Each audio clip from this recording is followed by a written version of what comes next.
Decentraland is a 3D, browser-based application that allows users worldwide to create and share experiences, communicate with one another online, own and sell land, and participate in a wholly digital economy, all within a seamless virtual world.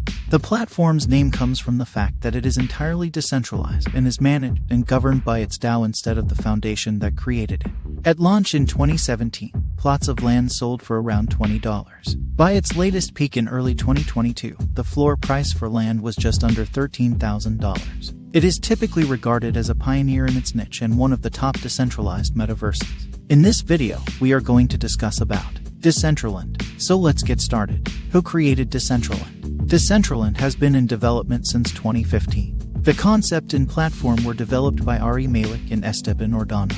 Both Malik and Ordano's respective experiences prior to launching the project include work for large tech companies including Google and various blockchain organizations. In 2020, Malik went on to found Big Time Studios, a leading Web3 game developer. How to access Decentraland? To access Decentraland, users will start by connecting a crypto wallet to their account. If you've never set up a wallet before, we put together an easy-to-follow guide to get you started with one of the most popular options, MetaMask. Once you have your wallet set up and connected to your browser, either follow the prompts on Decentraland's homepage to connect or follow any hyperlinks linking to specific experiences. You'll come across more as you follow the Decentraland community. Land in Decentraland. Land in Decentraland is a non-fungible digital asset maintained in an Ethereum smart contract. Each land token includes a record of its owner, its coordinates, and a reference to the content description file, which describes and encodes all experiences associated with that plot of land. There are 90,601 total plots of land, broken down into private parcels, districts, roads, and plazas, similar to the mechanics of the sandbox. Parcels in Decentraland can be purchased on supported NFT marketplaces like OpenSea. Private parcels. These can be bought and sold, and are all the standard size, 16 meters x 16 meters, or 52 feet x 52 feet. Height is restricted by certain limitations. 2 or more parcels can be combined into an estate, which greatly expands the possibilities for content creation. Roads. Roads were originally designed as transportation networks, however users typically rely on teleportation to move between areas. Plazas. Plazas, like roads, are not for sale and represent public areas meant to engage and educate users. There are 9 plazas, each owned by the Decentraland Foundation and are built to serve as welcoming introductory spaces for newcomers as well as respawn zones. What drives land value? Decentraland was designed with a few key land value factors in mind. Location. Location was originally intended to be a main value factor for private parcel. The closer a plot is to a road or plaza, the higher expected foot traffic should be. In theory, being adjacent to a road should increase the potential for landholders near central hubs to profit off experiences built on their land, as they would be readily visible for users passing through. However, the frequent use of teleportation greatly diminishes the impact of location as a value driver. Size. Generally speaking, more space means more freedom to build content and flesh out experiences. While there can be exceptions, larger estates will have more opportunity for value creation than small parcels, as they have a wider range of possibilities for the content they can build on their land. Scarcity. There is a fixed supply of plots available to hold, so if demand for land grows as time goes on, prices will be driven up accordingly. The only scenario in which total land supply can increase is through a vote by Decentraland's DAO. Each lot exists within the same virtual world and is identified by its specific X, Y coordinate. As users continue to develop these areas, they can become entire districts full of original content discoverable and explorable by other users. What is there to do in Decentraland? Decentraland is filled with points of interest and live events to explore. Every realm has purchased and developed an entire fashion district in Decentraland.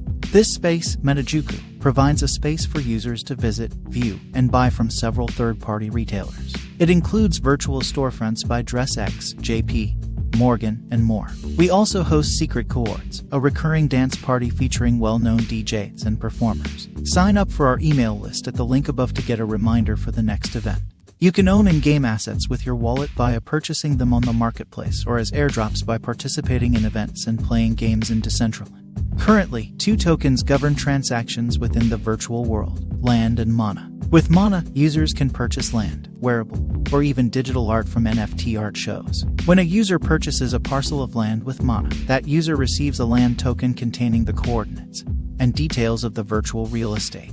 As more brands enter the metaverse, Decentraland will likely include more interesting destinations and events. How does Mana work? Mana is the cryptocurrency that powers Decentraland's economy. According to CoinMarketCap, there are 1.84 billion Mana tokens in circulation with a fully diluted market cap of just under $2.5 billion USD as of May 22, 2022. Mana is the 35th largest cryptocurrency by market cap as of May 2022. The token complies with the ERC20 standard, meaning it is fully compatible with the Ethereum blockchain. Completing transactions in Decentraland is only possible using Mana tokens. Users can visit various shops within the Decentraland metaverse to purchase clothing and other items in a dynamic marketplace. Furthermore, these tokens also give users governance rights over the platform itself.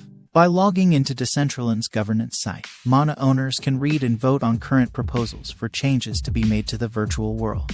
They can also view previously enacted requests and submit new ones. These coins are available for purchase and sale using fiat currency or other currencies at online crypto exchanges. Once users purchase Mana, the tokens can be stored using a wallet like MetaMask or kept on an exchange like Gemini.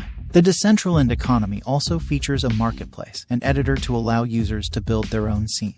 Once players have purchased land tokens using Mana cryptocurrency, they can sell them to other players. What does the future hold for Mana? We highly recommend that you do your own research and understand the risks before purchasing Mana or other associate NFTs or tokens listed in this post. Nothing in this post should be considered to be financial advice. Currently, the value of a single Mana coin sits around $1.11 at the time of writing, but Mana can fluctuate wildly from week to week. Mana is a high-risk asset and is subject to extreme volatility, as is the norm in the cryptocurrency markets. If the platform continues to gain traction and more users enter into the virtual world, the value of the Mana cryptocurrency is expected to grow accordingly.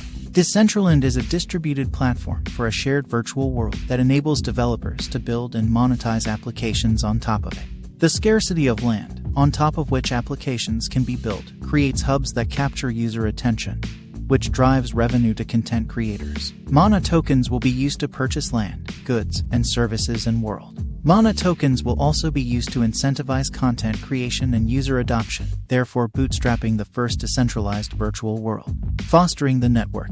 Land ownership is acquired through an ERC20 token called Mana. This token will serve to bring value into the network and to acquire a new parcel of land. Mana can also be used to purchase in-world goods and services. In order to jumpstart the network, developers and content creators will be rewarded to set up shop in Decentraland. The foundation will hold contests to create art, games, applications, and experiences, with prizes contingent on meeting a set of milestones. At the same time, new users will be assigned allowances, allowing them to participate in the economy immediately. These financial incentives will help bootstrap the utility value of the network until it independently attracts users and developers. That's all for today's video. If you guys like the video, please subscribe to the channel and press the bell icon for latest videos. Thanks for watching.